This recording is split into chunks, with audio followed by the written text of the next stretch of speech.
preparedness. Remember, this response will be essential to the health security measure. You do know what happened back in 2020 where we reported our first cases of COVID-19, where the Ministry of Health, in conjunction with the government itself, had to realign and reallocate some of their budgets of various institutions so that it can suffice to deal with this particular issue. Now, with me in this for the next 30 minutes or so for this first session will be Mr. Njuguna, Peter Njuguna Karanja. He is NOPE M&E Programs Manager. Mr. Njuguna, welcome. Thank you.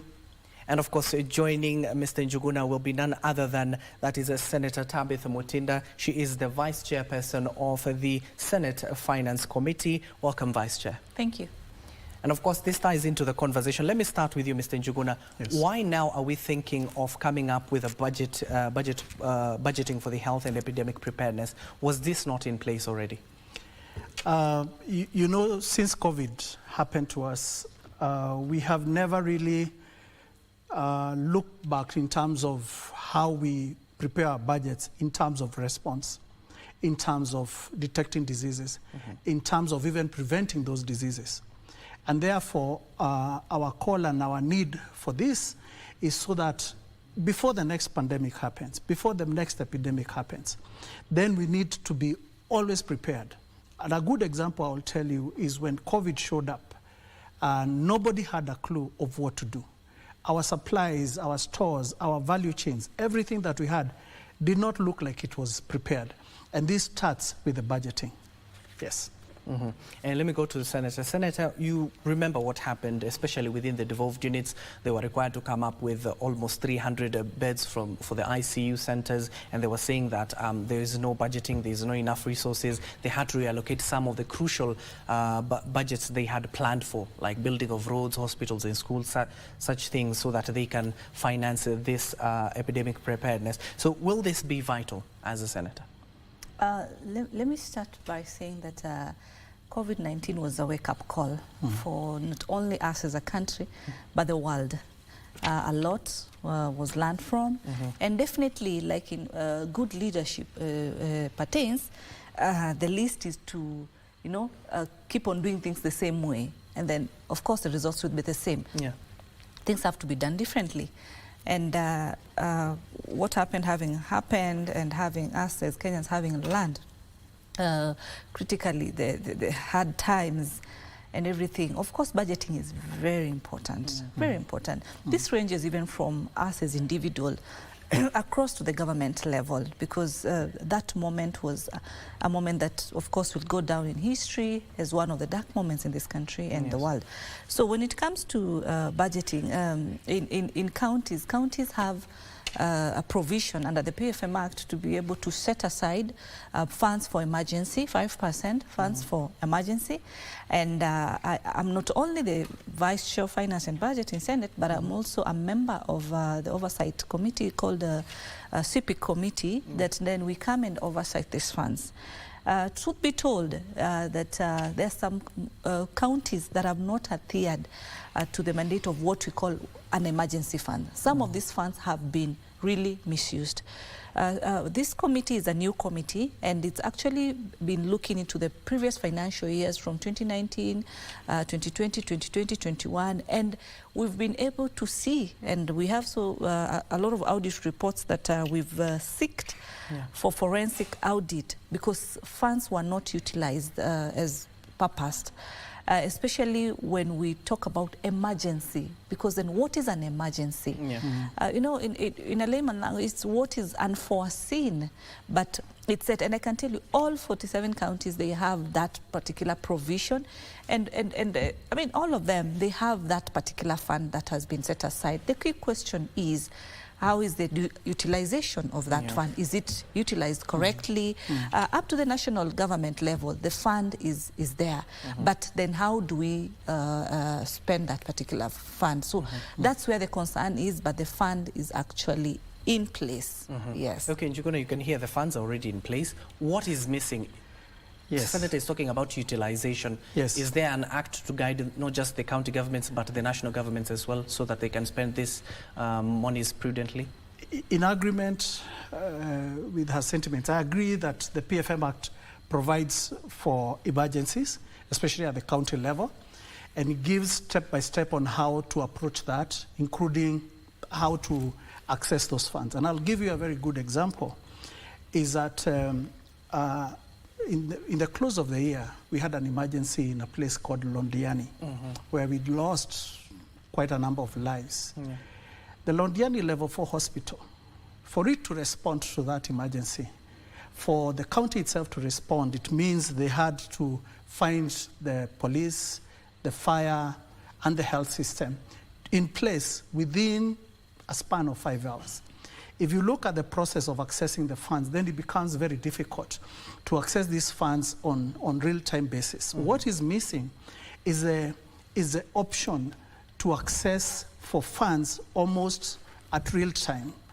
Of course, we don't want to skip the procurement processes and the necessary processes, but the challenge is always, like, health emergencies sometimes become very difficult to respond to when it happens. Another example is that there was a rabies in several counties of this country, rabies challenges that we had. The veterinary medicine department had to get vaccines for to vaccinate the uninfected dogs. The police had to come in and shoot the dogs, and the Ministry of Health had to come and respond to the humans that had been infected by it. If you look at the mechanism of the PFM Act, Section 110, then it becomes very difficult to access those funds on real time, as we are losing lives, as people are getting infected, as cows bite people. It is very difficult to just respond to that. So for us and the Utayari project, what we feel we should push for, and we should maybe look into the PFM Act, is either to look at the health emergencies as a unique case, and then provide for opportunities for immediate response or immediate surveillance, maybe to collect samples, to do lab, something that can be allowed for people to respond almost on real-time basis. Yes. And of course, if you're just joining us, dear viewers, we're talking about the budgeting for the health and epidemic preparedness, and joining us for this particular conversation is none other than Senator Tabitha Mutinda, the Vice Chair of the Finance Committee of the Senate, and then also joining us is none other than Peter Njuguna Karanja, who is the NOPE M&E Programs Manager. This is a conversation which is timely, to say so, Senator. You even heard from the WHO, they were talking about COVID-19 is still with us. We need to prepare for it as a country, and given that you come from the August House, are there plans to ensure that this time around we have enough monies to ensure that we can contain this epidemic, if it reaches, God forbid, to the situation we had back in 2020?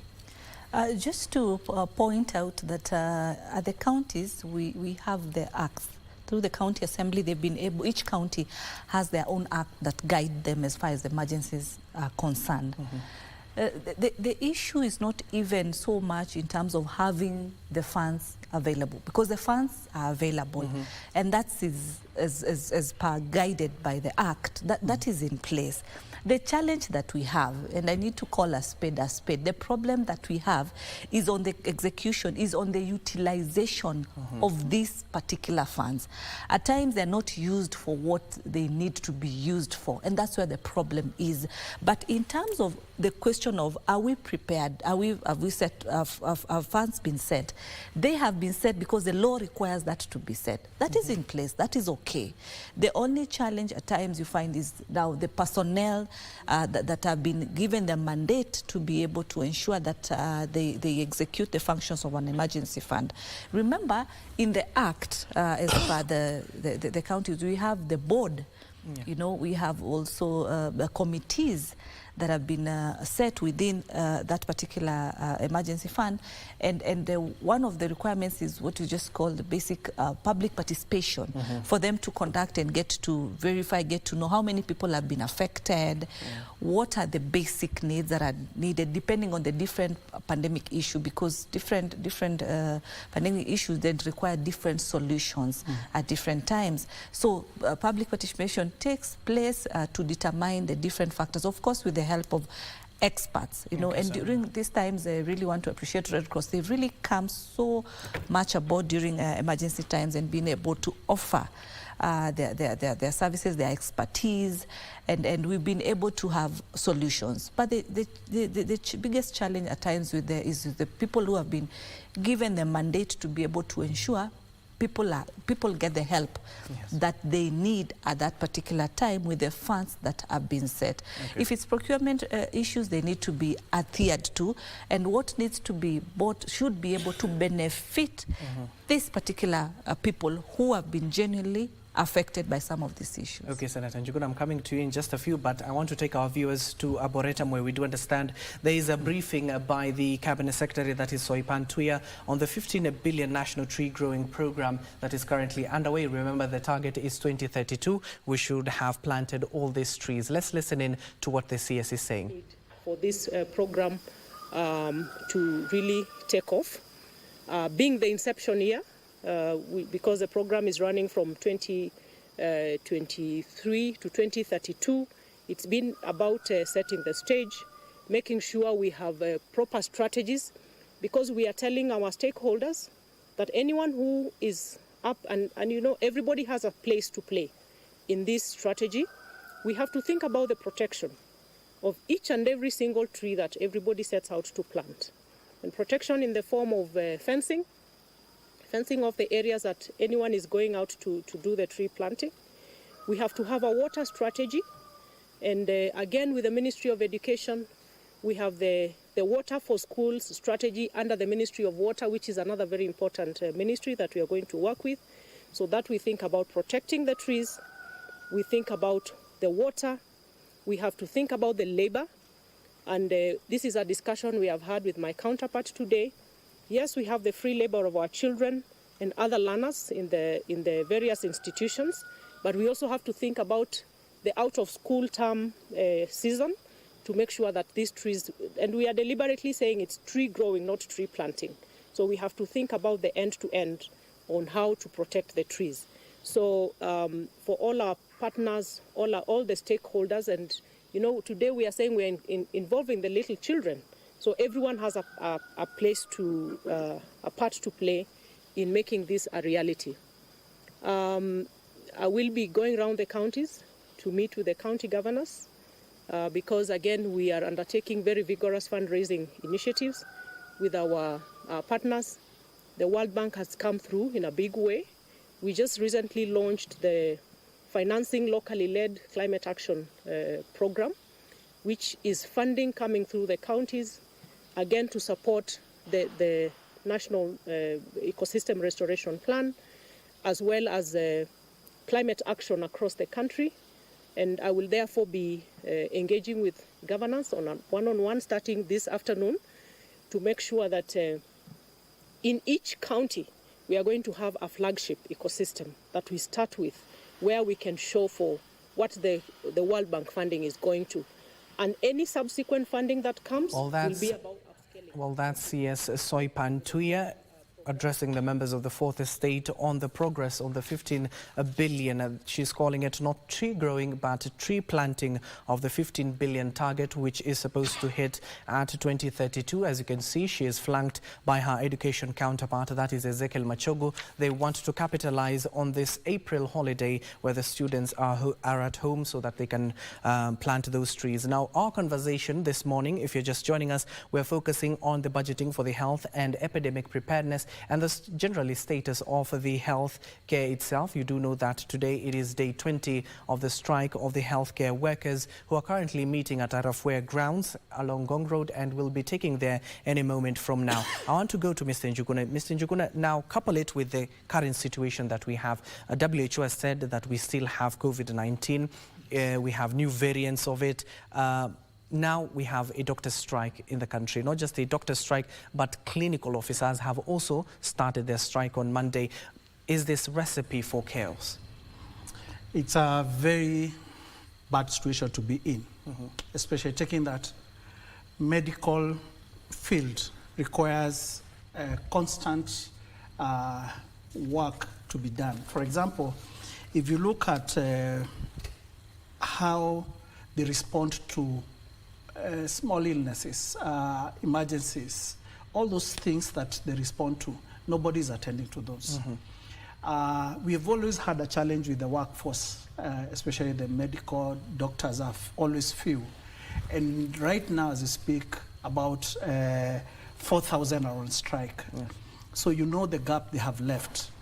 You see also the clinic officers, we have about, I don't know how many they are, but we have a bulk of them going to the streets. So it means we are in chaos, and it's not a very good situation to be in. And I pray that we can find a solution very fast. Yes. Senator, given that this will be your first time talking on this particular issue itself here at KBC, we're talking about today's day 20. The Ministry of Health has tried to intervene. The whole of the government itself has tried to intervene, but it seems the impasse is still there. Abdi, then you're so keen because if you've noted that it's my first time to talk about it, I mean, you're very observant, you're very keen. Yes, it actually is. And one of the quick questions should be, one, is this strike legal or illegal? Yes. Because the court has suspended this particular strike. And I want to agree with Mr. Njuguna that, I mean, it's a very delicate situation because we need the services of medics to sustain a healthy nation, then a wealthy nation for that matter. And it is very sad because, of course, Kenyans are very much suffering. The question is, where is the problem and what are the issues? Where are we coming from? From what we've listened on both sides, you realize that there's been the issue of the CBA, yes, which was first signed in 2017 at an election time. Yeah. And then you could call that under pressure at that particular time when that CBA was signed. Then there is the issue of the interns. As we speak, 4,241.29 interns are actually ongoing with internship, and they're supposed to complete the internship by the month of June, that particular lot. And Abdi, I can tell you that the cost is about 4.12 billion for these particular interns. At the same time, through the same process, we have about 3,500 interns who are now in the process of now taking in again internship process. So, but the question is, these interns, they're not part of the union. They're not also employees of the county government, nor are they also employees of the national government. Actually, then where do you put it? But the medical training requires internship to take place. You look at the data and you realize that the amount that interns are paid is about 206,000, which is about $1,500. When you go to other countries, like I think like Uganda is about 300, Rwanda is about 500.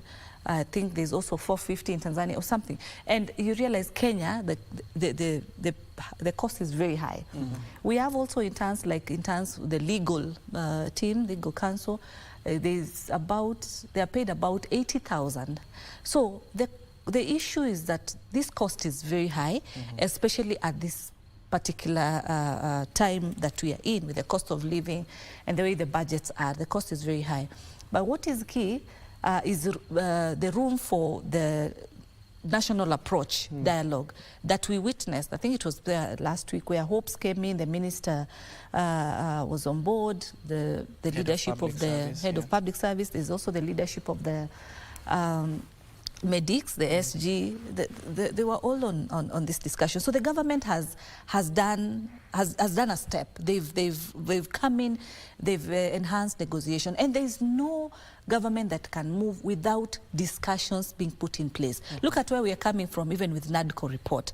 There had to be discussion. There had to be people sitting down, not only minding about themselves, but also minding about the welfare of the Kenyans that then you say, as a leader, you purport to mind about them. If you really then mind about them, one, this strike should be called off, then room for discussion on the exact issue. There's the CBA issue that is very critical. It can only be done when these parties sit down and agree. You have to disagree to agree. Otherwise, then Kenyans are suffering. It is not fair. Then it is not genuine. Because we've seen the office of the CS and, as I've said, the hopes, they've come aboard. What they should be emphasizing is then how do we get to conclude? Again, the other issue when it comes to the issue of how much they need to be paid and all that, these are also labor issues. The Ministry of Labor should be able, should also be conjoined in this discussion to explain, because the Ministry of Health has put its policies in place. The interns have an opportunity to be able to undertake the internship program as required by their course of training and all that. But now the Ministry of Labor should be able to come in and also advise from where they sit. Because the critical issue that is really coming out is how much that the interns should be paid. Okay. You know, that's where the issue is. Not really something that is out of hand. It's just something that is sort of delaying. Because when you enter into a room of negotiation, you have to have an open mind. Okay. If you're fair in your leadership, if you're fair to offer the services to your people that you represent, then there has to be fairness. What do you want signed? You want the CBA signed. Then come on board and let there be negotiations that you meet at a point, so that now this crisis can be completely put aside. We can't have systems whereby the medics at their level. I mean, it's always about strikes. The last people that you actually expect to go to the streets is our learned friends, the medics. It is in their right, Article 37. Yes, it's very clear. Actually, their demonstrations are normally very peaceful. That's fine. But now, away from that, you know, the best thing is to push your leadership to be able to still sit and come to a conclusion. Because then for how long? Because, Mark, health is devolved. Yes. And so the governors have said that they are paying the salaries. So they are earning salaries. So if they're earning salaries, let them offer services to the Kenyans. Select a few. You see how we did with Nadco. Yes. We selected a few of us in terms of the political leadership to be able to represent when we had Mandamano, and a few were able to sit, got timelines, and were able to address the issues that had been raised. Why can that leadership do the same? Bring in a few of their members and a few from the different stakeholders that need to make a decision, and let there be a timeline to be able to address just one or two issues. Yeah. Mr. Njuguna, we're talking about what the health practitioners have been saying, that medical interns are the backbone of the health sector, health system itself in the country, and couple it with the issue that we're currently having here, the budgeting itself of this health sector itself. The issue, is it budgeting, or is it the allocation of those monies for their intended purposes? Now, with that in mind, is time of the essence to ensure this crisis is solved before this critical issue that has been raised by WHO over the new COVID-19 variant reaches to that extent? You know, you need to resolve these issues almost immediately, because if you look at the number of interns that are being covered by, that cover work, it's about 27% of all the interns in this country that support the health system. So in case of crisis, in case of an epidemic arising, it means that it is almost impossible to respond to that right now. And I agree with Senator that if we do not engage at this point, if we do not engage actively, even as people go to the streets, which is their right, we need to talk to each other almost constantly. If you look at the history of the strike, looking back in 2017, when they had about 100 days of strike, that did not sink very well, because it was almost like a coercion into this. But if since 2017 we have not been able to resolve our issues, then it means that engagement has not been happening. And is what we call out the government and all the parties involved to just open up and agree to lose some steps and agree to gain some. When it comes to the variant of the COVID-19 that we are experiencing and already within us in the country, even when you look at what the Ministry of Health has already done, there's nothing tangible that you can say they have done to respond to this before it becomes crisis. And our worry and belief is that if you prepare in budget and in whatever other form you do, then you'll be able to set up systems that can fight such a disaster. So ours is to call that this be resolved quickly. If there's need to rewrite the CBA, if it needs to be rewritten, or the engagement needs to take another angle, then it should.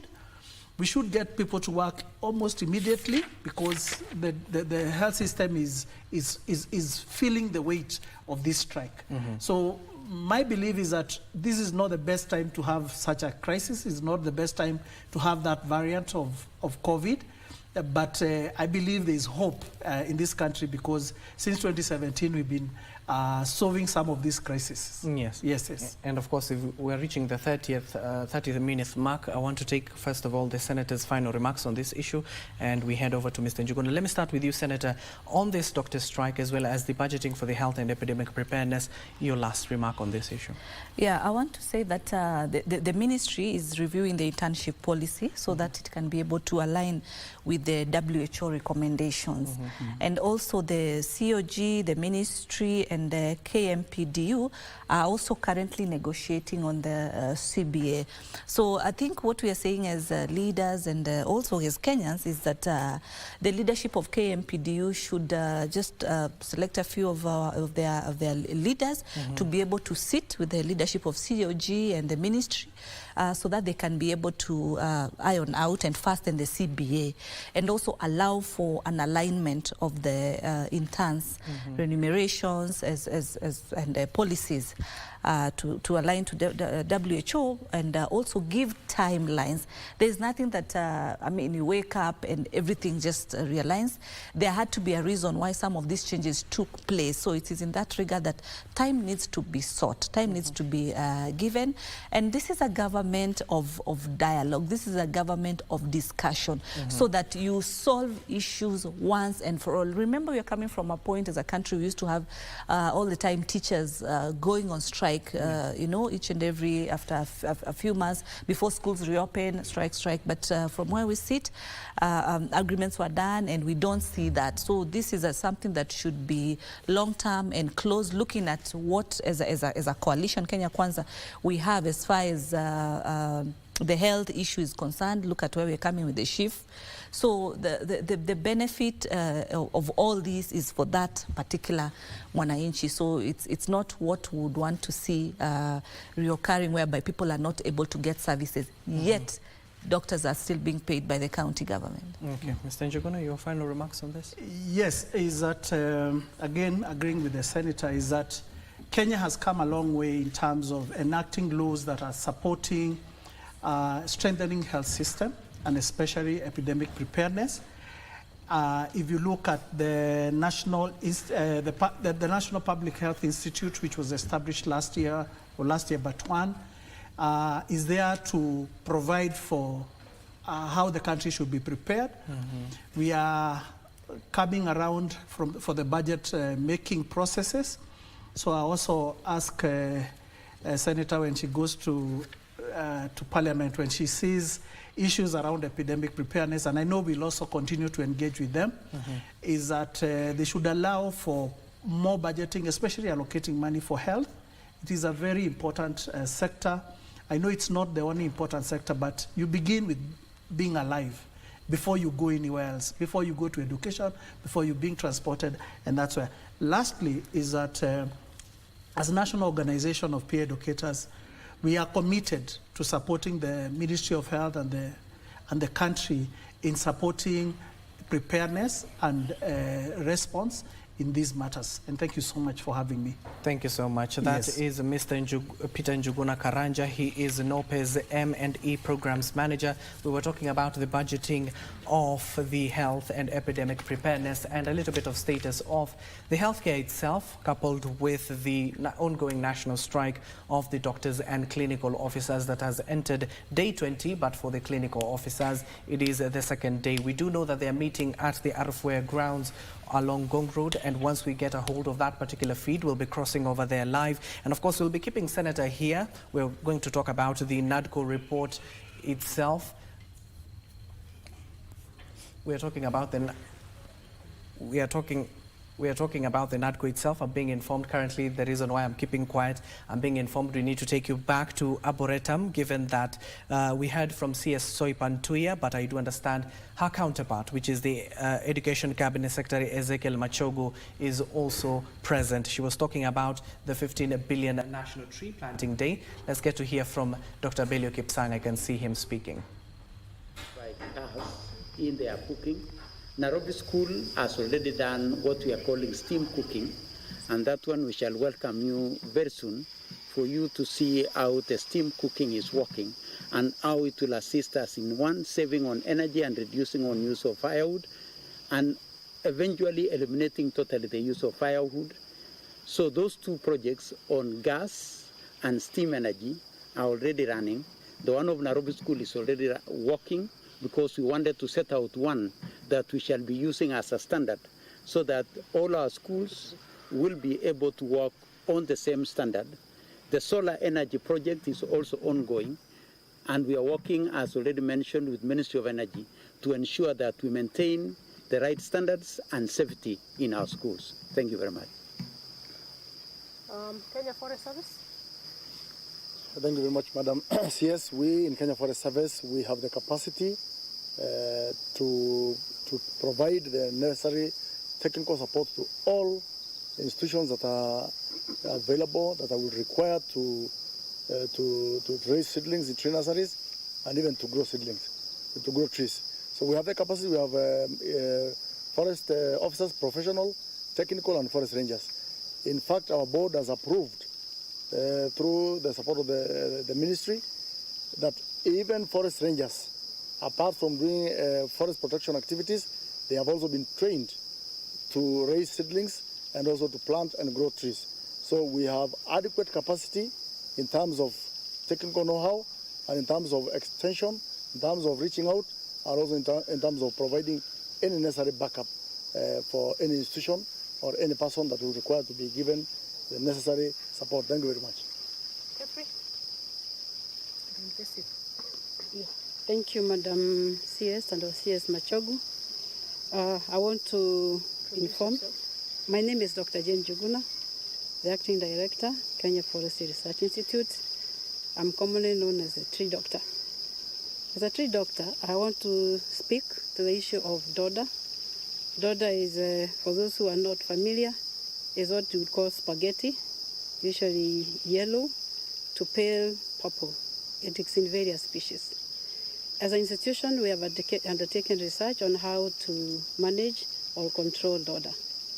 However, it is difficult to control it because it's easily moved by birds. But birds like to eat the seeds, and therefore you find it not just in forestry but also on agricultural land.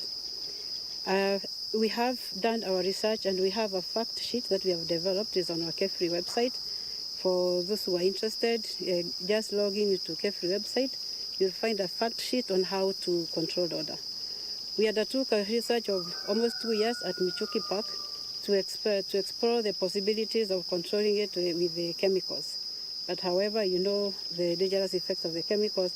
So we, first of all, recommend manual destruction. Whenever you find it, please destroy dodder wherever you find it. The other thing is we have a lot of invasive species in the country. Dodder are more dangerous. Yes, we have more dangerous invasive species. One of it is prosopis, or madenge as you know it. As a sector, we are working hard on it. We have developed a strategy and an action plan, and now we are in the process of developing a policy because prosopis is a national issue, is on everybody's land. It belongs to no one. So as we speak, we are embarking on developing a policy on how to manage prosopis through utilization. And also, I am embarking on probably utilizing madenge for commercial production by actually planting it. We have other species of madenge, not the dangerous one that we can use for the various utilization for products. If you look behind you, CS you're lucky to be on this side. if you just look here, you will see a number of creepers. Much as it sounds, it looks good that these creepers are good. They are tree killers. From my profession, these are tree killers together with dodder. Because what they do is overtake the plant, cover the whole plant so that the plant is not able to photosynthesize. So actually find them dying. So beyond prosopis, beyond dodder, we actually recommend that like in a place like this, we remove the creepers that they do not overtake our plants. And as you go out also, we find other parasites like the mistletoes. You find them on the fruit trees. You find also the yellow one. If you have traveled along Nakuru, just before you get to Nakuru from Naivasha, you'll find that yellow plant that is overtaking the pepper tree. And not just the pepper tree, it's also attacking the fruit trees. So from KEFRI, we say that whenever you find something unusual on a tree, the first thing is to destroy it, because it will eventually destroy the plants. Mm-hmm. Thank you. Thank you very much, Dr. Jen. We'll take 2 more questions and then we enter. From the ladies. Ladies. Yeah, I'm going for the ladies now. 2. There's Karen there. Yeah, is your name and this one?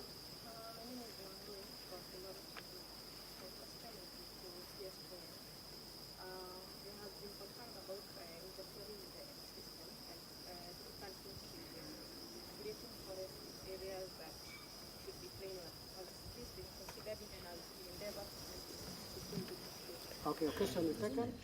Well, that was a briefing that was happening at Arboretum here in the capital, led by none other than the Environment Cabinet Secretary, that is Soy Pantuya, seconded there by her education counterpart, that is Ezekiel Machogu, on a briefing in regards to the 15 billion national tree growing program that is set to be concluded on 2032. They want to capitalize on the April holiday, given the students are back at home this particular month. Now, we're entering into our second part of the conversation, and that is in regards to the National Dialogue Committee report that was recently halted by a Kiambu court in terms of its implementation, pending a case that it is before the court. Now, this judgment was given by none other than Lady Justice Dora Chepkwony, who issued the order in a Kiambu court. Remember, there was a petitioner who took that particular case to court, and that is activist Michael Muchemi. The petitioner told the court that any attempts to have Parliament process the contents of the Nadco report will plunge the country into an unprecedented constitutional crisis. Remember, this is a particular report that is before the Jailer Committee of both houses, that is the National and the Senate, and they are yet to even discuss the tenets, the key tenets that have been proposed both by the government and the opposition. Now, during a rally this particular weekend, Easter weekend rather, we saw the Azimio principles led by Kalonzo Musyoka, Eugene Wamalwa and others reading malice into this particular court case, of course slamming the courts, but saying they will not adhere to this particular issue and calling upon President William Ruto and the ODM chief Raila Amolo Odinga to ensure that what they had agreed in that particular report is passed. Now, to have this conversation, we do have political analysts, governance experts, and of course a senator. Let me start on my immediate left, that is Dr. Isaac Hassan, a governance expert. Daktari, karibu sana. Thank you. And of course, Senator Tabitha Mutinda, the Vice Chair of the Finance Committee. We have retained her here so that she can touch upon this particular issue. It is a matter that is before the Senate and the National Assembly as well. Of course, we also have Oscar Omondi, a political analyst. Oscar, karibu tena. And then on the farthest end, it is Philip Pande, Youth Inclusion Advisor. Philip, karibu. Thank you, Abdi. Let me start with Daktari. Daktari, the opposition is saying it is reading malice. It is I'm coming to you, Daktari. Let me head over to Senator. Senator, let me start with you, given that we're trying to sort out Daktari in just a few. Senator, the case has been taken to court. The court has said you should not implement this Nadco report until a case before it is heard and determined. We know that the issue is before the jailer committees of both houses, which are yet to even discuss this particular issue. Does this mean they'll have to stop what they're doing? Abdi, the question is, where are we coming from when we talk about this Nadco report, and what was the case that this one guy called Michael Muchemi, took to court? You realize he was specific into the issue of the audit of the election. Article 81 of the Constitution is very clear in terms of the electoral process. It needs to be transparent, it needs to be accountable, there needs to be an electoral system that is the IBC, and all that. And members of parliament, the MCAs, the senators, the governors, everyone is in office. So if this process was not correct, then why is parliament in place? You know, we are off and so beyond. I mean, we've moved on so much. We are coming from a point of maandamano, which was brought about by the concerns of matters like the cost of living. And where are we today as we speak? The cost of living has gone down. Look at where the cost of unga. Over the East, I was just shopping around and I saw that unga is retailing as low as 99 shillings. The cost of fuel, you know, fertilizer subsidy that has been there. And the digital economy, many other factors in place. So the issue that has been taken to court by this guy, this is someone who wants just to, I mean, sort of try to look for relevancy. Nadco report was a 10-member committee, and it was from both sides of the coalition, the Kenya Kwanza and the Azimio coalition, led by none other than Honorable Kalonzo Musyoka, and on this other side by Chungwa. These are very experienced leaders who are there, who are able to sit throughout the process and were able to discuss and come out on different issues. In both Senate and the National Assembly, we were able to adapt this particular report. So I think at times people are just trying to look for relevancy and trying to, as much as he has a right, at times there is that. Sadly, I've seen the leader, that is Honorable Kalonzo, coming out and condemning these issues and trying to paint Kenya Kwanza as sabotaging again this process. But he's a lawyer. What he should do, then he should go to court, you know, and stop taking a lot of airtime on national television, trying to, you know, keep on trying to complain and start tainting it as a Kenya Kwanza sabotage issue. He was on table, he had a platform, he was among the people who signed onto the report. So it should not be looked as if something that is not really, I mean, something that is a bit loose, then it's something that Kenya Kwanza is trying to do this negatively and all that. I've also seen the likes of Eugene Wamalwa, for Christ's sake. This leader was part of that committee. He did not sign that report. He started lamenting. And they are here on national TV trying to get relevancy, yet they had the whole time on that particular table and that particular sitting to be able to point out their issues. Then why did he not, one, do what we call a minority report? Or why did he not walk out and let them be 9 members at that particular time? These people have been paid, money has been expensed, both from Senate and National Assembly, over 100 million on this particular Nadco report, such that now there's members who want to be so relevant, and they had the whole time. Okay, Senator. What we want to discuss, what we should be expecting them to discuss, that is Honorable Kalonzo and Eugene, we should be seeing them on the front and supporting Baba on the AU, as we've shown our support as Kenya Kwanza to Baba on the Senator. AU. Okay. Oscar, let me rope you into this conversation. Yes. I was prepared to come and discuss what's going on in court, and you asked Senator whether GLAC in both houses are going to stop.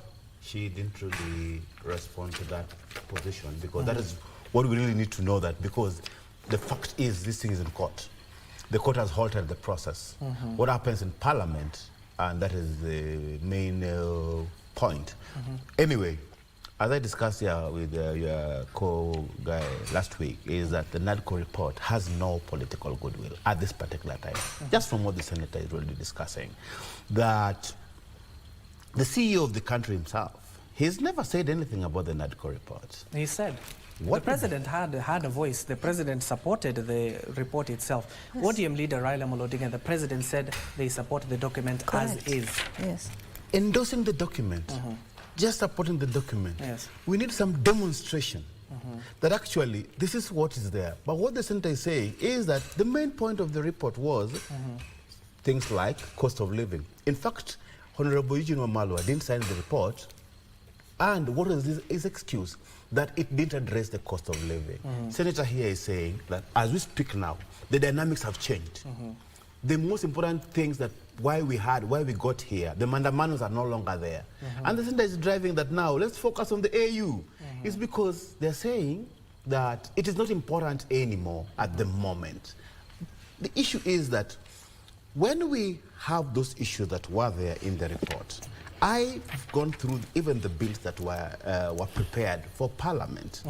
Some of the things that were supposed to be in the report, it was they were negotiating. I don't think if they came to a conclusion out of the negotiations at Bomas. When this document goes to Parliament, from what the Senator is saying, who is a parliamentarian, is that they've never agreed. People have never agreed on what do we want to implement. For example, just forget about even the court case. Even the court case, what is being brought to court is that this thing is going to open wounds that were already, because they're going to talk to things like opening the server of the IEBC, for example. Now, Kenya Kwanza, in their spirit, want the report implemented, but they don't want to change the structure of the Constitution. If you bring this report as it was from Bomas to Parliament, that means you have leader of opposition in Parliament. That means you have the Prime Minister who is leader of government business in Parliament. If you do that, that means you change the structure of the Constitution. The structure of the Constitution cannot be changed unless this thing goes through a referendum. Yes. Those counties have to sign and everything has to happen. I don't think if that is the goodwill that Kenya Kwanza have. The bills that they've prepared shows that the leader of opposition, of official opposition, and the leader of government business, who is the Prime Minister, will reside out of Parliament. That is the idea, because they currently have a ceremonial Prime Minister in the name of Musalia Mudavadi, who is not a resident of legislature. So they want that if you bring in the leader of the opposition, put it out of Parliament. If it's put out of Parliament, that means the structure of government is not going to change. And it doesn't have to go for a referendum. But all in all, I think Nadco is dead. The goodwill is dead. We don't have the goodwill anymore. And from what the Senator is saying, that let's focus on the AU, because that was supposed to be the leader of the opposition. Senator, I'll be coming to you. Let's allow our other guests to also chime in this conversation. Let me go to Daktari. Daktari, your thoughts, and as well what is Oscar is saying and what the Senator is saying as well. Is there goodwill? I think the way our two colleagues have picked the issue, slightly different from the way, the perspective that I want to take it. Nadco report is a process that was agreed upon by political wings. And of course, the purpose was to make sure that Kenya, which was not at ease after coming out of elections, comes into at ease at that particular time. There are a number of things that have emerged from the Nadco report, which our parliamentarians decided just to shut their eyes out of it.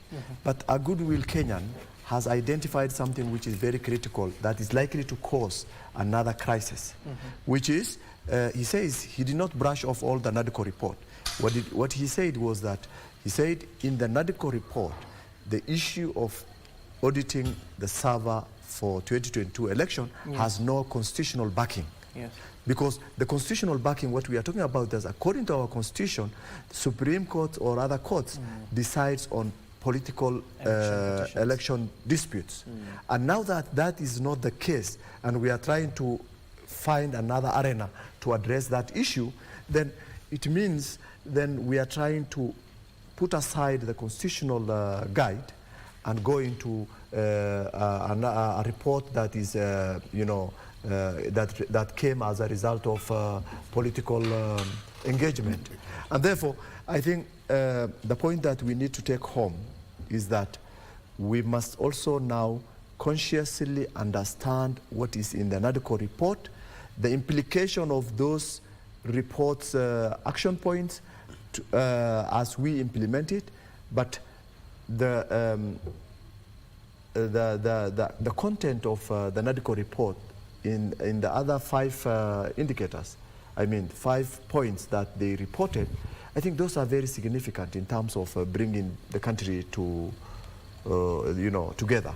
But I think there is something that we need to understand. The point that everyone missed, that this Kenyan has pointed out, needs to be addressed. What is the, for example, Senator, I want to ask one question. what are we going to achieve by auditing the 2022 election?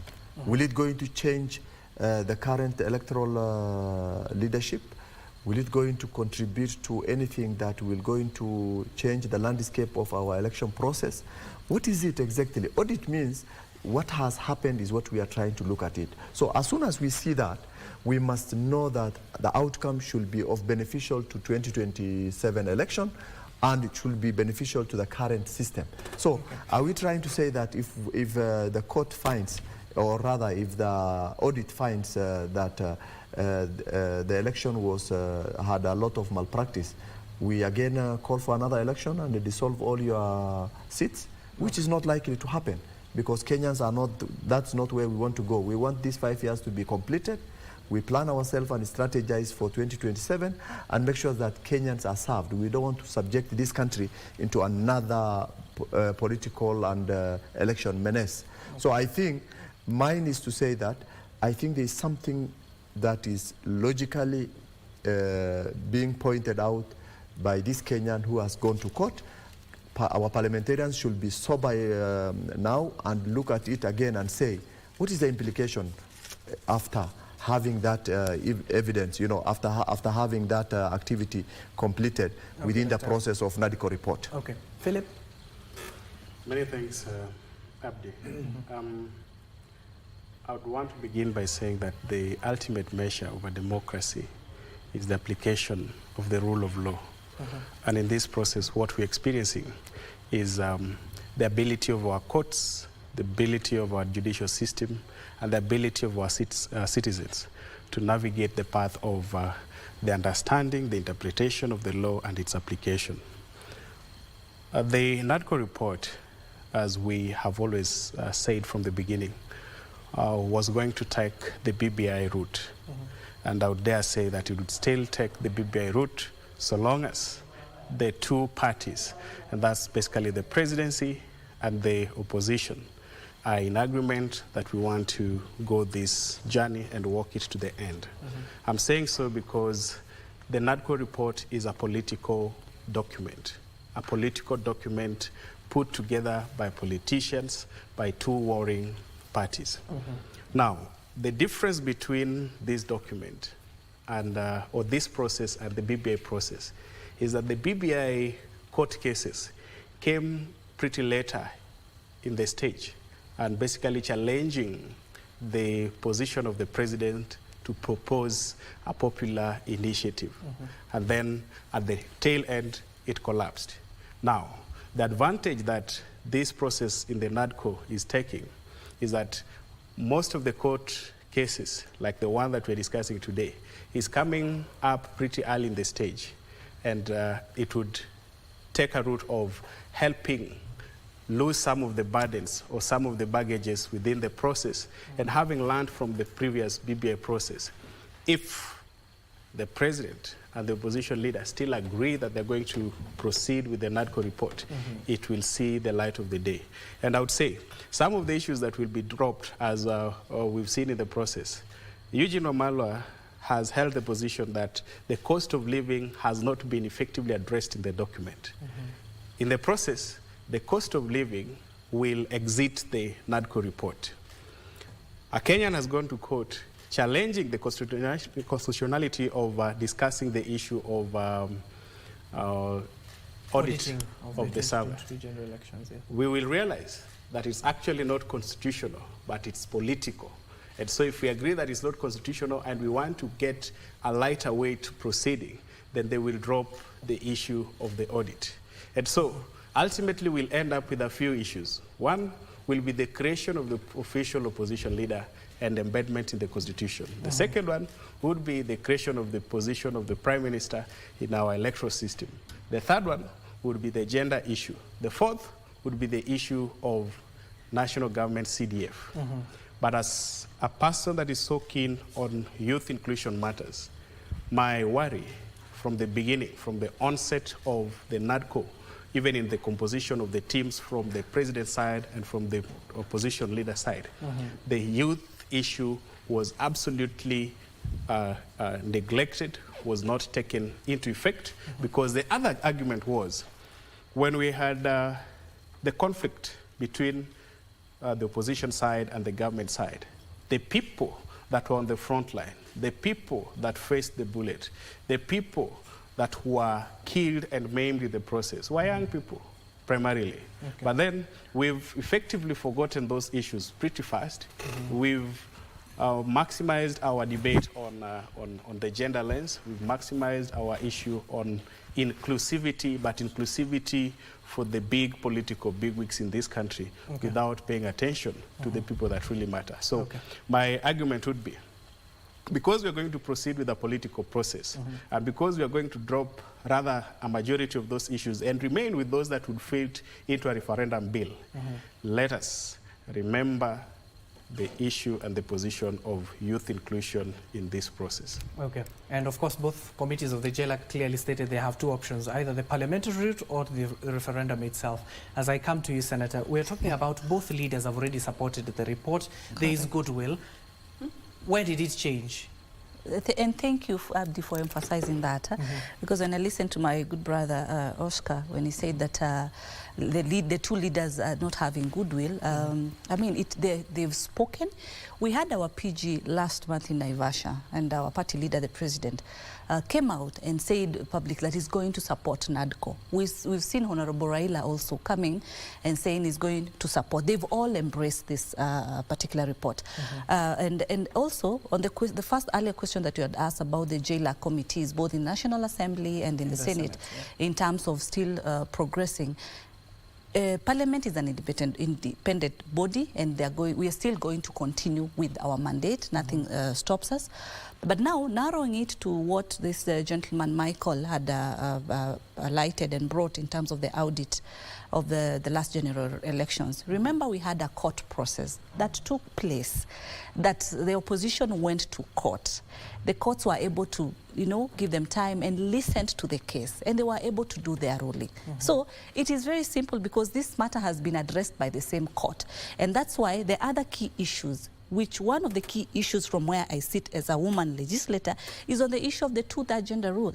It's one of our key priorities, and I'm happy because the president is supporting this. We've also seen Honorable Raila, when he had the discussions with one of the multi-stakeholders, that is Rosa Amdani, and was able to affirm to us that he's going to support the issue of the two-third gender. The funds that Philip has also been able to mention, it's not even only NGCDF.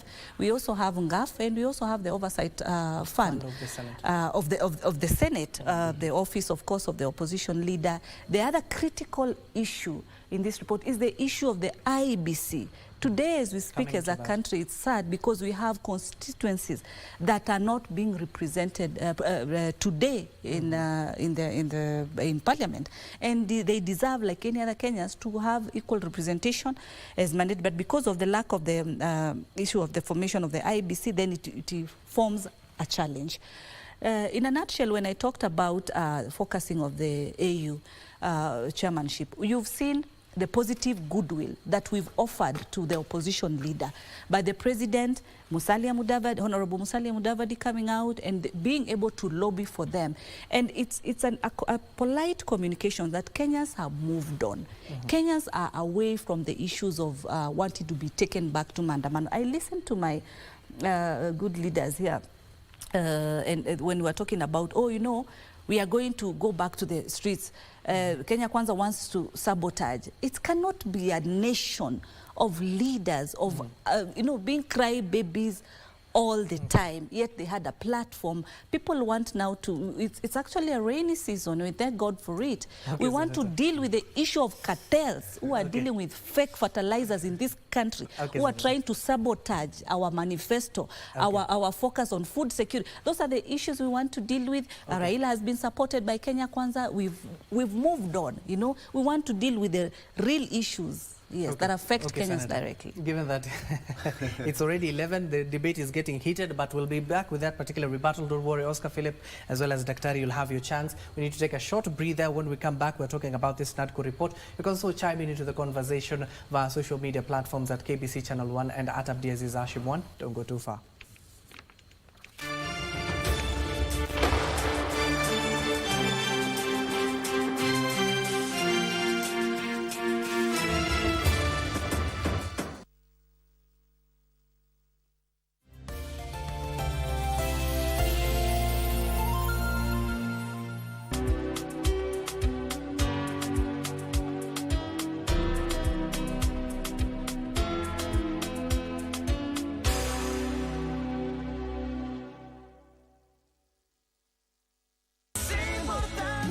let me remind you, I've been doubting you for quite some time now. I've been figuring out who you really are. I know you're not the woman you pretend to be. For heaven's sake, we're talking about something that happened 20 years, Alonzo. So you'd better start telling me the truth, both of you. I demand you to tell me the name of that woman behind your brother's death. Now! I want you to be very careful because this is not the end of this. What kind of relationship did you have with Miss Ligia Cervantes? I had nothing to do with her.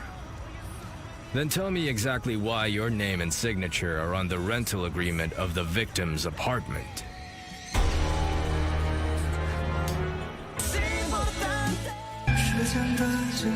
他和申玉飞都在做些没有意义的事。你是申玉飞死前见的最后一个人。幸好他家有监控。我一定能找到，我一定能找到被替代的人。核太阳是真实的存在，真实存在。这是三体世界自然结构的基础。这个游戏不盈利，目的是什么？ Kenya Broadcasting Corporation is Kenya's most trusted news and entertainment brand. Grow your business, acquire more clients, and reach new, diverse audiences by advertising with us. We connect brands to audiences that matter, driving results for brands and enhancing your current marketing strategies. We have packages for all needs, and no product is too small for us. Contact us today and capitalize on our combined power of radio, TV, and digital platforms. KBC, connecting Kenyans.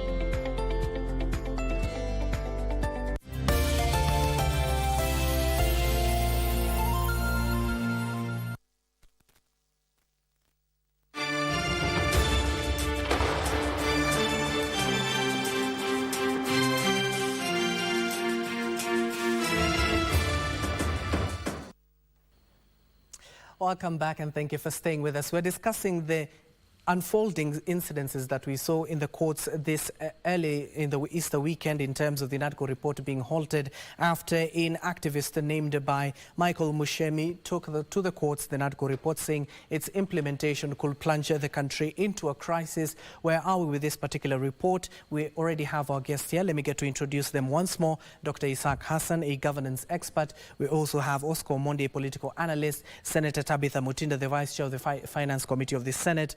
Philip Pandey, Youth Inclusion Advisor. Let me come back to you, Daktari. What the petitioner has already taken to court, we're even discussing it off air right now. Are those concerns valid? Concerns, when you look at it overall, it could be valid, but the petitioner mentioned a very critical point, which is we had a court process legally known through our systems that when election has a dispute, then the process is through the court. And there is a provision for that in our constitution. When political process started, and this instability, as I earlier said, was in the limelight, then oppositions came with a card called audit for auditing the server. So now, if you audit a server 2 years into the government, current government, now it shows that, I mean, we disown all the process that is legally allowed, the court process, particularly the Supreme Court that has clearly addressed the issue of presidential petition. And on that note, they proved that everything that the petitioners during the petition was cleared by the courts. So if that has been cleared, I'm asking a question. What is the value of having another audit process which was already completed by Supreme Court that will not going to add any value into the current process or political process that we are undergoing? Okay. I know my colleagues will look at issues of we want to understand what has happened. So what? Okay. You are just trying to emotionally damage people who are having support for different political wings, and now causing a bit of mistrust among the court processes. And therefore, we don't want to bend our constitution. What I'll tell my brother Oscar, he's looking at me very seriously, is that I think the only thing we have, the only option we have, is that let political process be addressed politically, and let constitutional issues be addressed constitutionally. And we want our constitution to stand. Political processes are individual interests, and we will not want to address that anymore. We are tired of anything, political games that we know at one point when the person engages all the youth and then eventually drops once he gets his cake. I mean, the leader of the opposition, Honorable Raila, whom we are plotting for EU Commission's chair, AU Commission chair, has dropped all the issues that he was advocating for the youth. Immediately he has been given a ground to go and address his individual interests. So I think we don't want to misuse our youth. We want to move forward.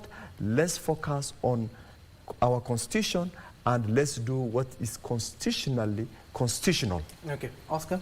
I think we're getting too shallow about some of these things. The process even for the senator who is seated here, for us to even get that Senate, to get her to that position, was a whole process that took us years and years. These Mandamanos, Sabasabas of this world, the Shikuku Martins of this world, the change constitution affair that we started in 1992, brought us to dealing with political process and putting them in the constitution. So you cannot divert the political process from the constitutional process. Constitution itself is a political process. You know the bomers. It is a political process. It's a negotiated process. The constitution of 2010 that we got, you had the Yashpal guy. People were seated there. Then we had the Waki report, the Amos Wako constitution. Then we had the first referendum, the second referendum to come up with that document. That document is static. If there are problems in the constitution, this is the second time we are trying to do a constitutional amendment. If this one fails again, it will be a show that probably this constitution cannot be able to be amended.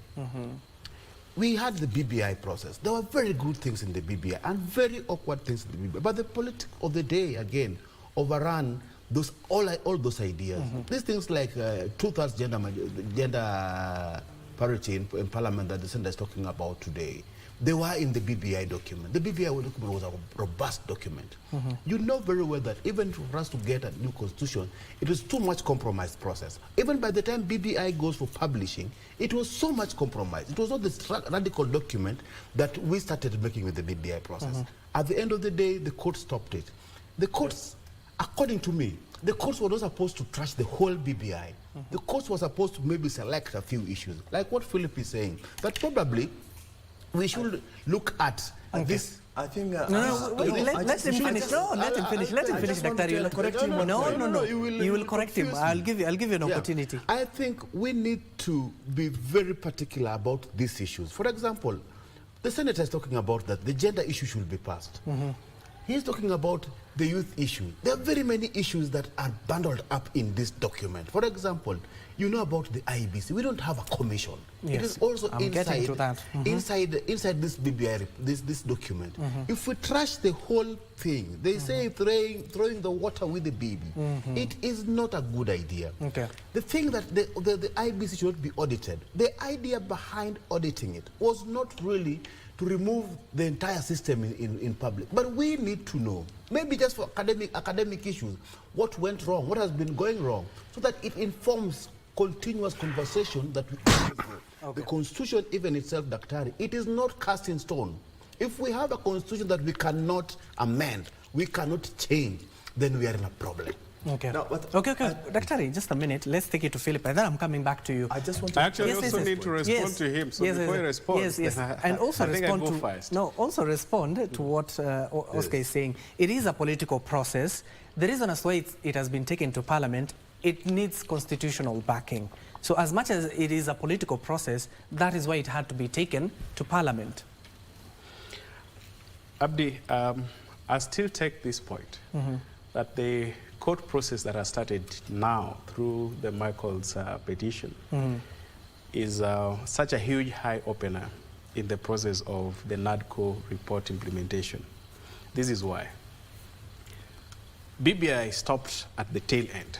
When we had done public participation across the country, when we came up with the document, when we went through the counties and got an overwhelming majority endorsing the process, when we went through the both houses of parliament and a referendum was at play, we only needed to go back and start the process of the campaigns on a yes or no vote on what was supposed to be implemented.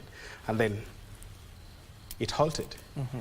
Today, Michael has picked just one issue that is peculiar to the report, that the server audit process or request is not constitutional and should not end up in Parliament or should not end up in this particular document.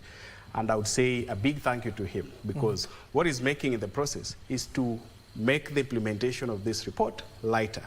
Lighter because you are shedding off all the burdens, you are shedding off all the gray areas and remaining with a watertight document that talks about some peculiar issues probably that we'd want to see as a nation. I would say this, we've all agreed that this is a political process. We've all agreed that a constitution is a political process, and so it's amendment. In political processes, you negotiate, you drop off issues, you go and proceed with others. It is high time that when we talk about the IBC issue, that's a fundamental issue because the server is an IBC server. So as we address the issue of IBC, which I know we are coming to, it should be able to touch on how we deal with our server, remitting and processing of our results, and their relay at the end of the day. And that process has been tackled previously. So let's leave that with the IBC. So what there needs to be is that let's have a watertight document and shed off all the baggages that we are still having clinging on to the referendum issues or the referendum questions that we are supposed to have. For example, if we end up with the Nadco document being our referendum document, what would be the referendum question on the IBC audit? Or the server audit, but where there would be a specific question on, do we want the office of the opposition leader or not? Do we want the office of the prime cabinet secretary or not? Do we want to achieve the 2/3 gender rule or not? And what are the frameworks of achieving that? Some of those things are already work in progress. And then the big question is, what would be the threshold of youth representation in parliament, in government? And this is the response that I would want to give to my brother, 30 seconds. Daktari. He's mentioned the opposition leader as having used the youth in the political process. Every single politician in this country, in this world, talks about youth empowerment. He is a politician and is campaigned on the platform of youth empowerment and women inclusion. The opposition leader during the campaigns had a robust plan, and his promise was he would have 4 young people in his cabinet. It's unfortunate he did not become president. He could not implement the 4 youth in his cabinet. But we have a government, we have institutions. How are our institutions in this country responding to the aspect of youth inclusion? And I've mentioned this every other single day. If I talk about the youth ministry, which I hope you will allow me time at the tail end to talk about, there are some robust and specific things that the ministry has been able to do. But what are other government institutions, including cabinet, implementing as so far as youth inclusion and youth empowerment is concerned? Not just about the opposition leader, not about a particular political leader, but ourselves as a country. So let us not political about issues that are so peculiar and fundamental in this country. Let us give them the broader perspective, a neutral perspective, because we all have young people in our constituencies, in our country, and we have an agenda with them. Okay, let me go to Daktari now. Correct what you wanted to correct. I think it is important for us to note the difference between constitutional amendment and the Nadco report. Nadco report has nothing to do with our constitutional report amendment. Our constitutional amendment is based on the fact that after every 10 years, experts meet and see where the constitution needs an amendment. Partly, part of it, you will add some of Let the... him finish. I'm coming to you. Some of them, you're going to add some of them. Politicians are not exception to that team. But constitutional amendment process is led by experts who understand what constitution means. And that's how the process of our constitution was built. We need to understand that. Number two, Nadco was as a result of a crisis, political crisis, and addressing individual interest, which was very clear. The only thing that was of concern to the larger population was the cost of living, which by one way or another automatically solved itself. And therefore, we no longer talk about the cost of living at the moment because of the, be it the government strategy or be it that the fact that nature has favored us and we had rains and a lot of other things and the cost has drastically reduced. We will not want to, underscore the fact that cost of living has improved. But one point that I want to bring to the table is, if we are talking about leader of opposition, if we are talking about office of the Prime Cabinet, these are new things into the Constitution. And you said we must change our governance system. Earlier on, which was proposed during the Constitution development, but we opted to have presidential system. We never wanted to take parliamentary system. And therefore, when we have gone for presidential system, we remain that way. And now that is where politicians come in, that they look at their interest.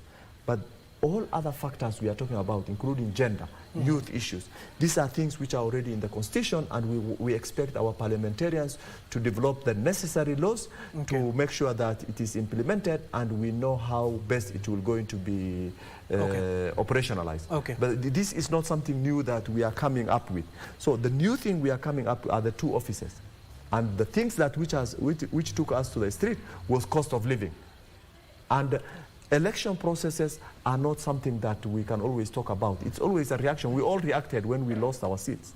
But eventually, reality catches up with you that the fact that this other particular person has been elected over you, you need to accept and move on.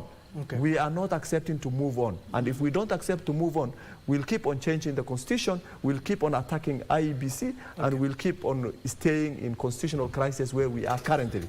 Because a constitution in my neighborhood, Banisa constituency in Mandera, has no member of parliament for the last 1.5 years after the demise of the former member of parliament. Is that constitutional crisis? We move on. We moved on. So if we moved on, then there are a lot of things that we can just continue and move on. Wait, let me give it to Senator because I know you're rushing somewhere, Senator. Just, are we ready as a country? Because we know the options that are before both committees, JLAC of the National and Senate, they even clearly stated, Murungara clearly stated it, they have the option of going through a referendum or even going through parliamentary route. As a country, are we ready to go for a referendum? Very good question this morning, and we are not. And we are not because, let me appreciate the sentiments and the input of Philip. When he talks about the issues of the youth, the issues of the women, and those are the discussions we want to have. We need to focus and move on and have such kind of inputs in place. And I like that him being a youth representative, he's focusing, and that's what he wants to embrace. Those are the things that we want to be engaged on, but not as Dr. Hassan says that, you know, we looking at some of the issues that we have in the report, they were not the issues that were aired out during the protest times. What came to light so much was the issue of the cost of living. Has that been addressed? It could not maybe have been addressed at 100%, but we've made strides. You know, earlier I talked about some of the costs that we've been able to witness and see, especially the cost of unga that has gone down. Fertilizer from 7,500 to 2,500. The issue of the digital economy, free visa, and many other things that we've been able to discuss and the dollar issue. You know, the dollar issue. A lot we've been able to progress. And looking at today where we are, with all humility, you see that Honorable Raila is not even engaging so much in terms of the issues of maandamano and those other negative issues. You know, he's focused on where we want him to go as a country. And actually, Honorable Raila is not going to go there at his own capacity. He's going there, you know, as at the capacity of a country, as an East African, you know, and that is why he has full support, even from the other East African region. There is full support, and we need to embrace and have discussions of where we are moving forward, and like having discussions of where we've been, you know, and this issue of expecting that we need to do things the same old way and expect new things to happen. It can't. We are in 2024, for Christ's sake. The way politics was done in 2002 is different from how it's being done, and that's why we are going to keep on seeing very new faces of leadership, even moving forward. And I pray for people like, you see, like the energy that I see Philip even put on the ground, and the advocacy that he has had continuously. You know, such brains in future, having a platform, then they'll be able to do positives. And that can only be able to happen if we move forward from where we are coming from, where we've been, and moving forward. The old Nadco issue, in a nutshell, it's a political process, but requires the constitutional amendments to be done so that it's much affected. Some of the issues like NGCDF, GAF, the oversight, these are things that are already in place. Women reps, they have the GAF. Senate, they have the oversight fund. We have the MPs with the NGCDF.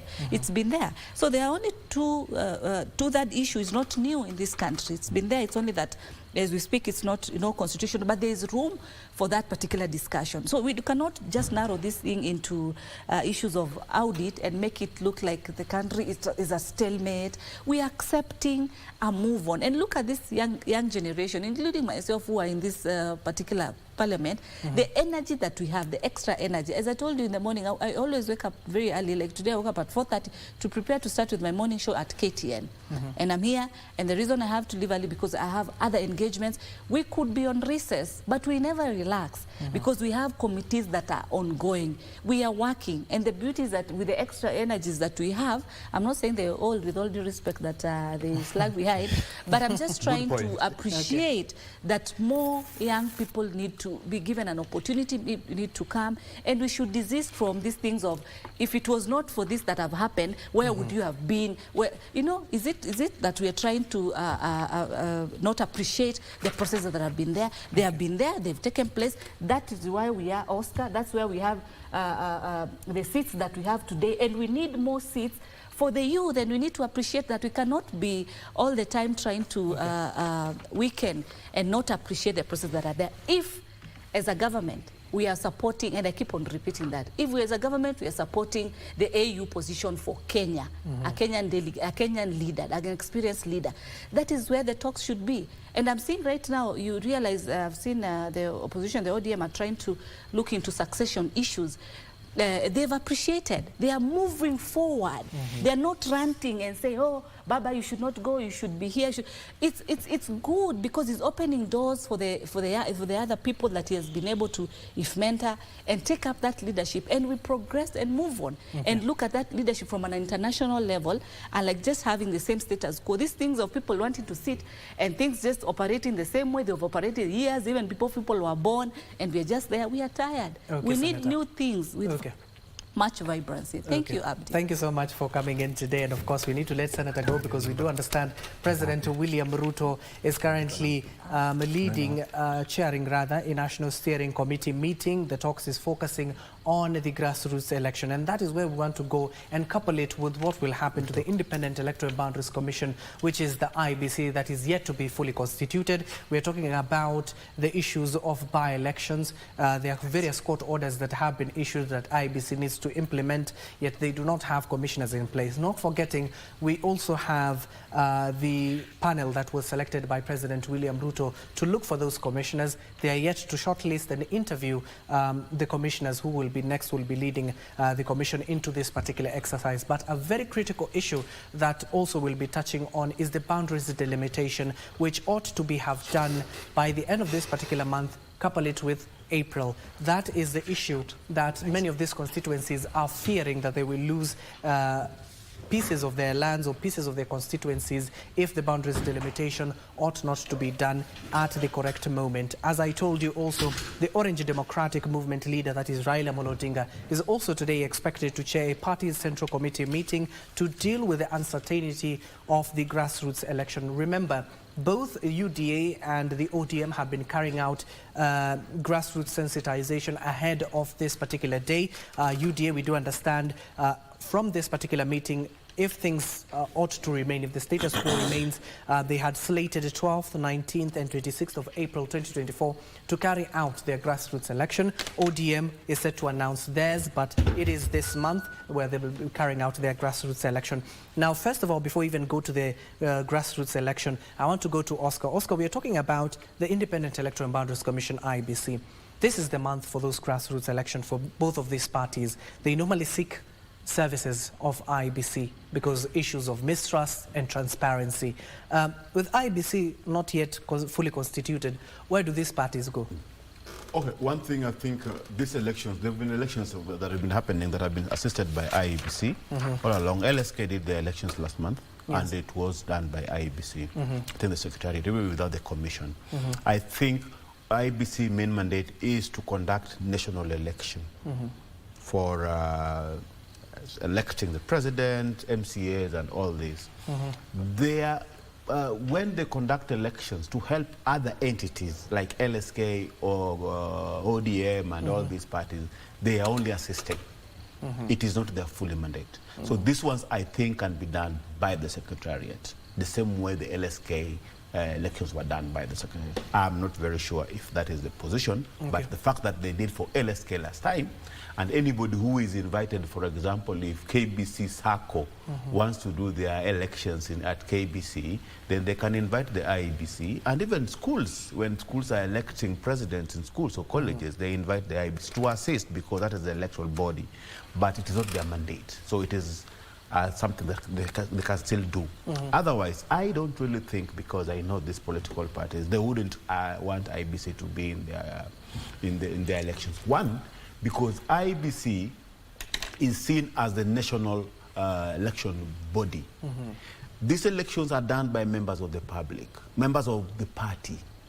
The fear in political parties is when their elections are infiltrated by one, mostly the state.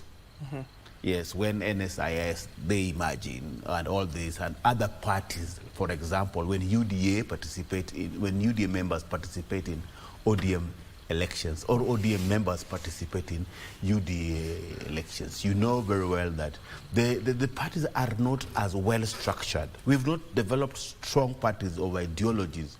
For example, if you, in America, I don't think if a Republican will go to participate in Democrats' NDC, because they don't even believe in that ideology, and people are disciplined. But here, politicians have very various ways of winning those elections, because everybody, the problem with our election is not even the IBC. People don't understand.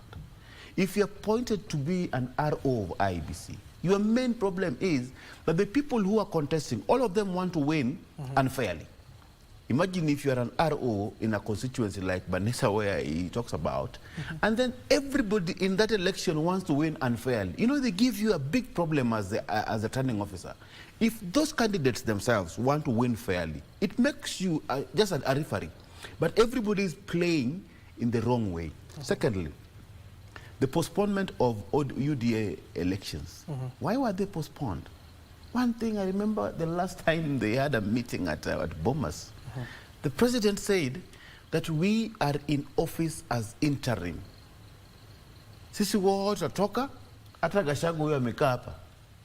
He is not the right second in command, because we are interim. In terms of the vice chairmanship, not second in command. Second in command means the deputy president. Yes, I'm talking about the UDA meeting at Bomas. Yes. I'm not talking about the presidency and the deputy presidency. Yes. I'm talking about the UDA. He was talking on yellow T-shirt. He was talking as the leader of UDA. And he was saying at UDA that Ata Malala. Yes, he meant even that. What he meant that all of us should go and contest to win these positions that we claim to hold. That doesn't stop you from being the deputy president. It doesn't stop me from being the president. But at UDA level, it's a party thing. So the thing is that, you see, for you to become a center in command in the party, that is what brings you to become the deputy president. So I'm taking a scenario where, for example, Deputy President Gachagua and President William Ruto loses their elections at UDA. It compromises their position at the national level. How so? How so is that it is the same thing when the leader of ODM is Raila Odinga. Yes. For example, if Raila Odinga loses the leadership of ODM from an election, it compromises his position as a national leader because you've already lost ODM. That is the reason why ODM itself has never done proper election. UDA has never done proper election because the people at the helm have been appointed. Sifuna, who is Secretary General of ODM, was not elected. Same to Malala, was not elected. Why did we end up with that? It is because they're scared of these elections. I'm not sure. When you invited me to come and discuss grassroots elections, I was a bit skeptical. I'm saying, do they really want to do those elections? Are they capable of doing those elections? These elections have never been done in this country. Okay. Subject to be approval, because we do know that both parties are currently having a meeting. They'll duly inform us if they'll have it or not. Let me go to Philip. Philip, we're talking about this grassroots election. What Oscar is saying, in the past we have seen them being murkier, being chaotic, but right now we're also facing a constitutional crisis ourselves in terms of the IBC not in place. Philip has just brought a point here that was raised by the lawyers when LSK held the elections and IBC was there to oversee. Currently, there is a case before the court. So IBC as a body, from where you sit, do you think they can conduct those grassroots elections? Because there have been those arguments that if a private entity invites IBC to come and conduct the elections, they're not seeking the services of the commission itself. Really, Abdi, two issues. One is that as a country, we really need to offer services and justice to all of us holistically without really overlooking some fundamental issues. And constituencies such as Banisia, I think, has been without an MP for the longest in the history of this country. And that is unfair because you can't have a people without a voice on national matters, because Parliament, as we know it, is the unit and the channel through which people from all walks of life speak their issues or represent and voice their concerns from the grassroots. Without an MP, then it's so wanting. And so many other wards without members of county assemblies in their respective counties. So we don't need to sort out IBC for 2027. We need to sort out IBC to offer justice in terms of bringing back elections to those constituencies, to those wards that are not represented today in whatever level of parliament. The second issue is as to whether IBC should be participating in the political parties' elections. It's not their mandate. It's not a requirement. But like Daktari says, there is a huge mistrust in political parties themselves that they cannot trust their secretariat to conduct a free and fair elections. And so sometimes I smile that the same political parties, whichever side of the divide you are from, make noise about IBC at the national elections, but we want IBC to conduct our political party elections. It's speaking from both sides of the map. I would say that the registrar of political parties, in my view, has failed the country on a political front. This is why. When we go for political parties nominations to get candidates fielded for the national elections, There are a lot of petitions that go to the political parties tribunal and the register of political parties, and they're effectively addressed. But why is it that both the register of political parties and the tribunal cannot force parties to go for elections? It is their mandate because they fund the political parties. Each year, UDA, ODM, Wipers, and all these political parties earn from the political parties fund, okay? Why do we pay or fund political parties that do not adhere to their own constitutions? I am a life member of a political party, ODM. I ran on ODM for the party primaries in Kisumu as a senator. I do not like the fact that in my own political parties, those who represent the youth were brought into office before 2013. A majority of them are outside the youth bracket. So how do we begin including youth in the political parties from a primary level before we come to the national elections? How do you even end up with youth candidates when the representative of the youth in the political party are people with outside the bracket whose interests and ideas on youth inclusion have changed? If today I'm a young person and I'm passionate about youth inclusion, I'm going to turn 35. I'm going to get focused on my 40 years and above. And my interest and my view or perspective at that level would change. It is this time that we are young, that we focus on youth issues, that we are supposed to mainstream those at political parties level, at the national elections level. So what I would say, both UDA and ODM, which are the parties that we are focusing today as a country, should give a good example on what style and forms of elections they would want at the national level by conducting free and fair elections. We have never postponed our elections, at least in this dispensation, in the new constitution, because we don't have an IBC or because we are not ready as a country. Yeah? Why do we postpone political parties' elections, which are smaller entities, because we are not confident about the outcome. We are not confident about electing bona fide leaders. The issue on, the last one is on the issue of political parties' membership. I am a life member, but I can tell you that in the voting for leaders, and in the grassroots elections, you will find non-members of the political parties participating in the elections. Why? We talk about a political party's register that is poorly updated, that do not have the credentials of the voters, and it played a part in the political parties' nominations last year. So I would say that political parties, big and small, should put their houses in order and give a perfect example of the kind of elections they would want to see IBC conduct by conducting their own free and fair elections at the requisite time prescribed by their own constitutions and with adherence to the overall rule of law within this country. Okay, Oscar, I'm coming to you. Let me give Daktari an opportunity to also chime into this particular topic. Daktari, the concerns that have been there over the years, not just from the leaders, but from the members themselves in the party.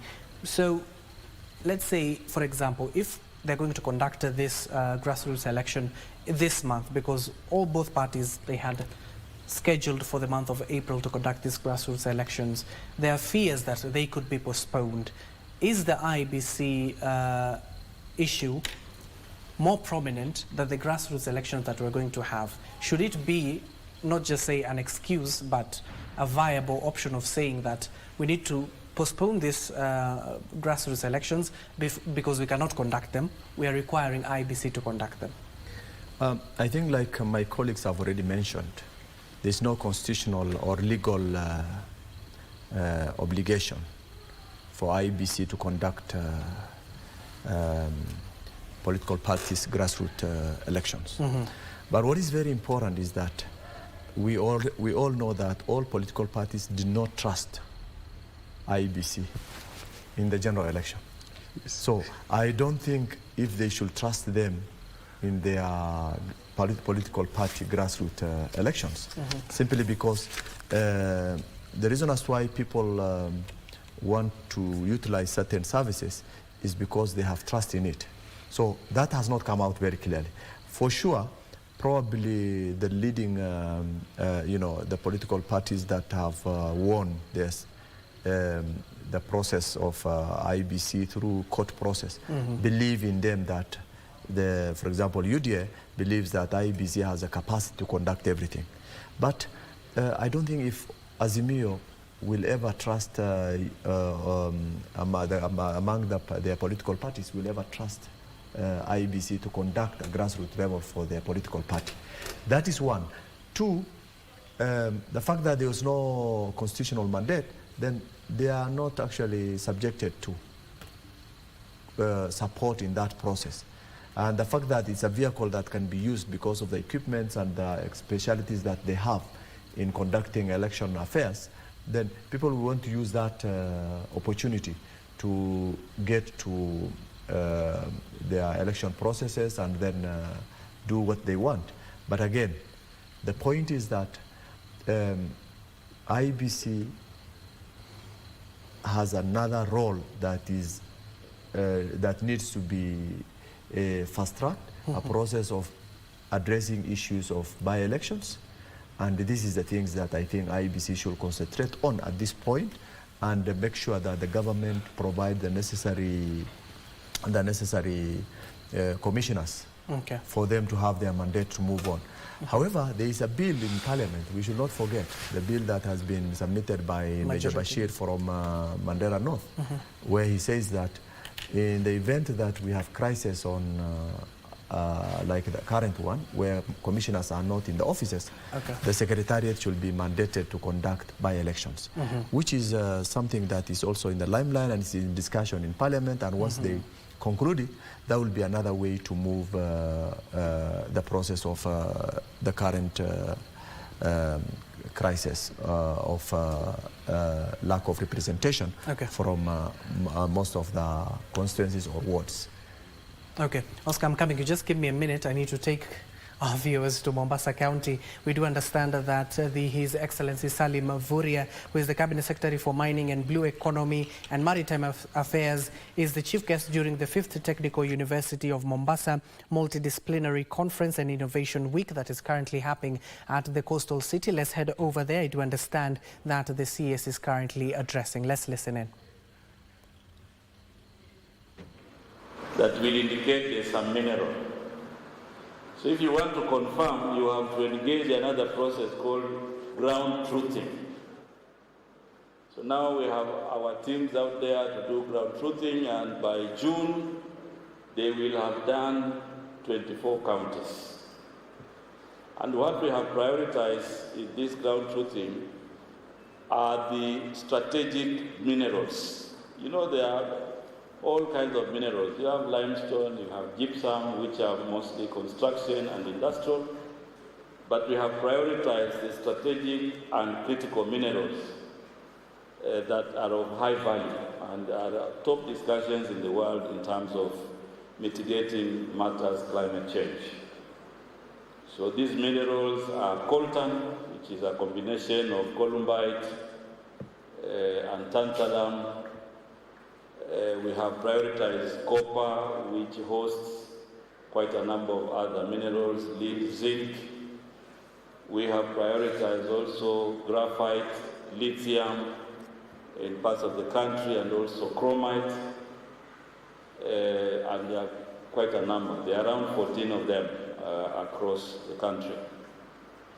And what we are doing is, after we do the ground truthing, then now we can confirm the economic value and bring in investments that will be of key importance to our country. My experience with this process of ground truthing, of geo-survey, and all the activities we've done around mining is that this is an area that also requires that universities also focus on the trainings related to minerals. Right now, we have very few I think Taita Taveta University has an institute we are trying to develop together. But generally, if you wanted geologists, in the numbers that we require, we have a challenge. The same way, if you wanted marine engineers, you know, there's also a big challenge. So I think as institutions of higher learning, you have an opportunity to blend, you know, the universities with the industry. And my ministry provides you with that challenge to make sure that you get us experts in that direction. The second part of mining that we are focusing is sampling and testing. Right now, if you wanted to test thaborites that you find in Tsavo National Park, maybe you have to take it to Nairobi or Tanzania. So what we are doing, we are upgrading our, first of all, the lab in Nairobi to acquire international certification, but we are also decentralizing labs across the region. So we'll have one here in Mombasa, we'll have another one in Kwale, we've already advertised, so that whoever wants to test and sample minerals, they can do it at a lower level, not necessarily you go to Nairobi. And because this mining has been left unattended for a long time, we have seen illegal mining activities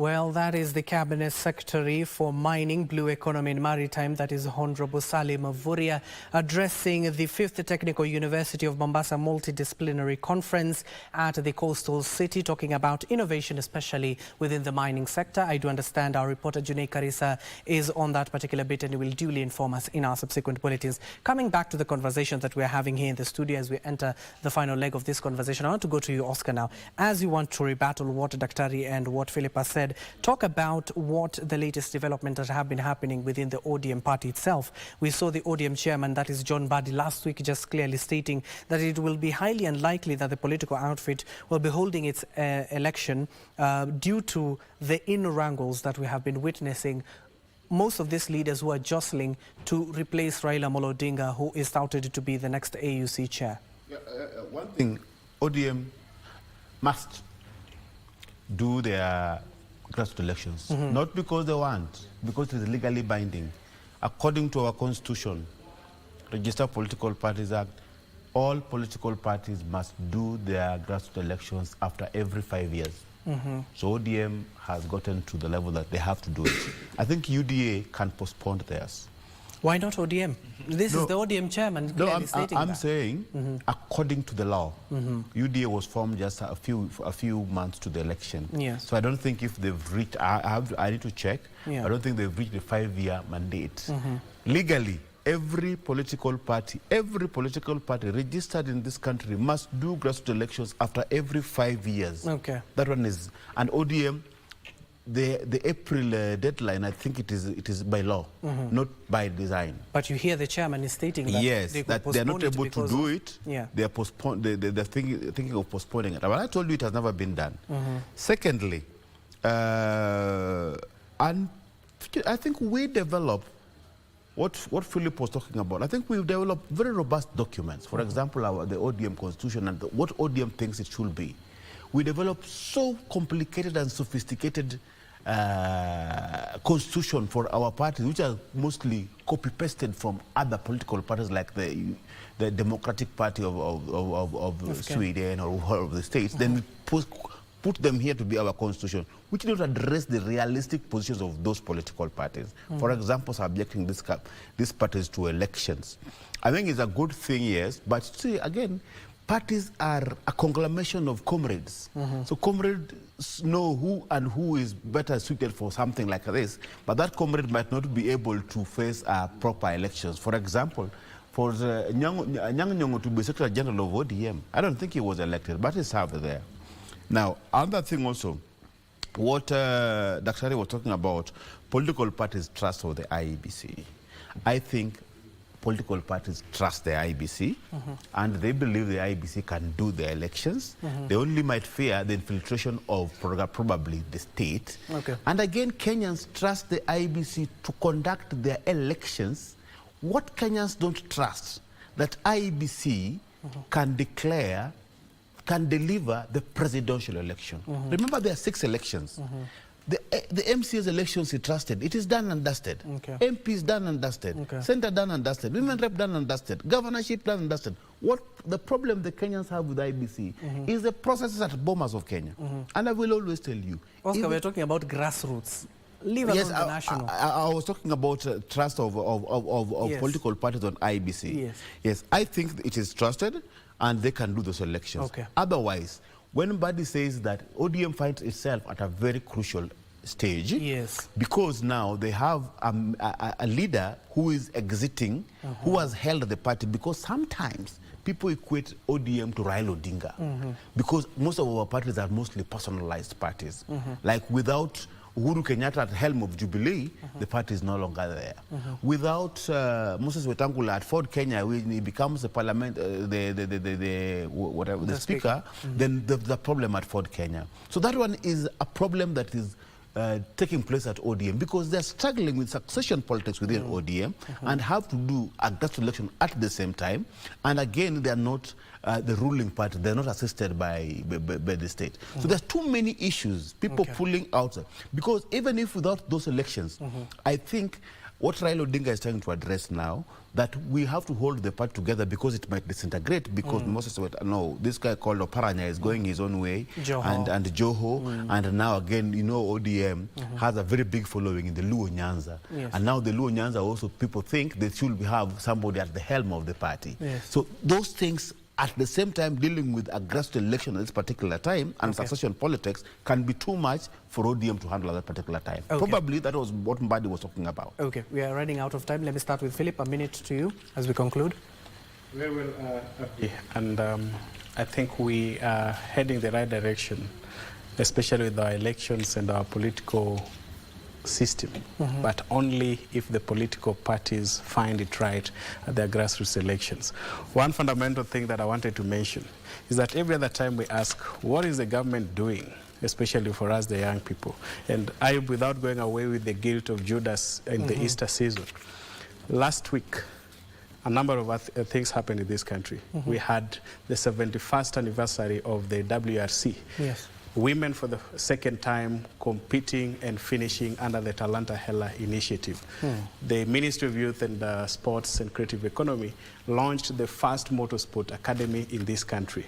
In that very week, the Kenya Harambee Stars team won the Four Nations tournament in Malawi. That very week, our Talanta Hela initiative, the first pilot of under-19 girls and boys team, won the tournament in Spain. That very week, the Kalash Awards on the 13th anniversary took place on Saturday evening. And that is just under one ministry.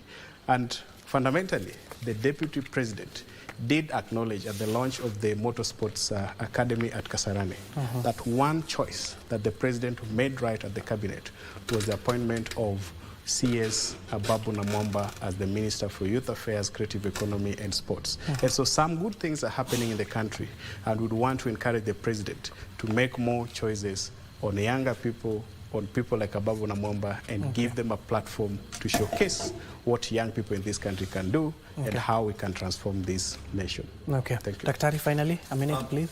I think what is very important for us to note is that we must prioritize issues that are of concern, that touch into our constitution, so that we are able to be compliant with our constitution. That's one important thing. Secondly, we know very well IBC has remained without commissioners for as long as we know. From the time of Cherera Force, we need commissioners so that issues that are pending, people who are not represented now and they need their representation, be represented the earliest time possible. Finally, On the political parties, as my friend Oscar has put it, we don't have ideology that backs political parties. These are individual issues, politics or parties that are governed by individuals' ideology.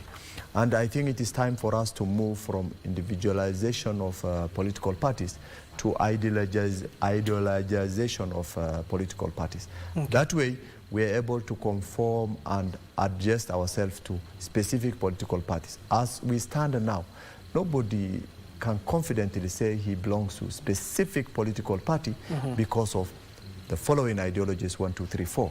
Okay. Therefore, I think the best thing for the nation is that as we mature democratically, as we enhance most of our political ideologies, let's come up with ideology-based political parties other than individual-led political parties that currently dominates our political arena.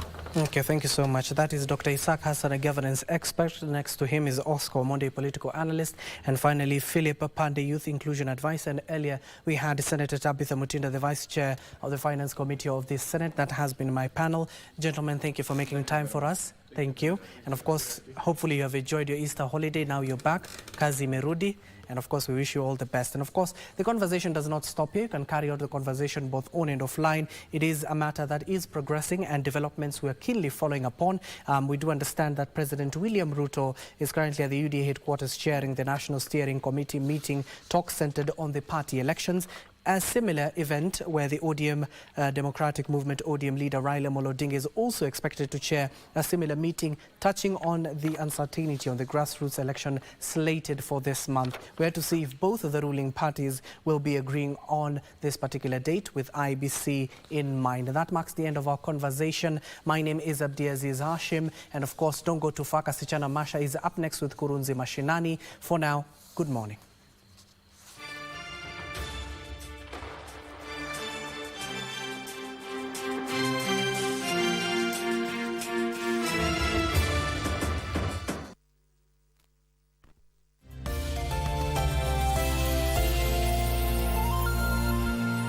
I'm Pamela Mtanga, and you're watching AfriMags.